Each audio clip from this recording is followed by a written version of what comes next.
ABŞ prezidenti Donald Trampın Avropa İttifaqından idxal edilən məhsullara 50%lik tarif tətbiq etməsi qoca qitənin aparıcı iqtisadi gücü sayılan Almaniyanı ciddi şəkildə təhdid edir. Bəzi hesablamalara görə ABŞ-nin gömrük vergisi bu ölkəyə yaxın 3 ildə 100 milyardlarla avro ziyan vura bilər. Bəs rəsmi Berlin bu təhlükə qarşısında hansı addımları atmağa hazırlaşır? Bunu öyrənmək üçün Almaniyadakı xüsusi müxbirimiz Günay Məmmədovaya bağlanırıq. Salam Günay, eşidirik sizi.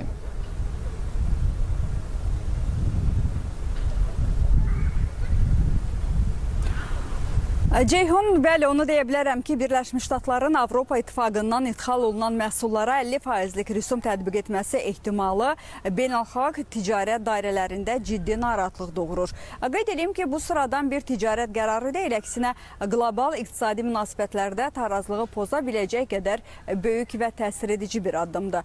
Kölndə yerləşən Alman İqtisadiyyatı İnstitutu xəbərdarlıq eləyir ki, əgər bu tariflər Birləşmiş Ştatlarda Trump administrasiyasının sonuna qədər, yəni 2028-ci ilə qədər qüvvədə qalsa, Almaniya iqtisadiyyatı 200 milyard avro itirə bilər. Nə deməkdir bu 200 milyard avro? Bu sadəcə dövlət büdcəsi üçün deyil, real sektorda çalışan 100 minlərlə insan üçün risk, ixraca bağlı olan avtomobil, kimya, texnologiya və maşın qayırma sahələrinin zəifləməsi deməkdir. Almaniyada ixrac iqtisadiyyatın mühərrikidir və Birləşmiş Ştatlar isə Almaniya üçün ikinci ən böyük ixrac bazarıdır. Belə bir rüsum qərarı təkcə böyük korporasiyalara yox, Alman iqtisadiyyatının özəyini, yəni orta sahibkarlığı da zərbə altına qoyur. Ümumiyyətlə, 2025-2028-ci illərdə Almaniya iqtisadiyyatının artım tempi proqnozlara görə sanki əyləcə basılmış kimi olacaq. Çünki tariflər iqtisadi dövriyyəni ləngidəcək. Lakin qeyd edeyim ki, senari tək tərəfli deyil. Əgər Avropa İttifaqı da cavab tədbiri olaraq Birləşmiş Ştatlar məhsullarına rüsumlar tətbiq edərsə, bu artıq ticarət qarşıdurması deməkdir.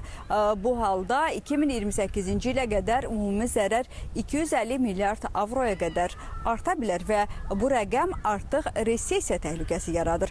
Yəni, bu qərar güya yerli istehsalı qorumaq məqsədi ilə atılır, amma əslində rəqabətə zərər vurur, vətəndaşa daha bahalı həyat şəraiti yaradır. Bu da onu deməyə əsas verir ki, ticarət yalnız alqı-satqı deyil, bu siyasi münasibətlərin, texnologiya mübadiləsinin, əməkdaşlığın və etimadın bir hissəsidir.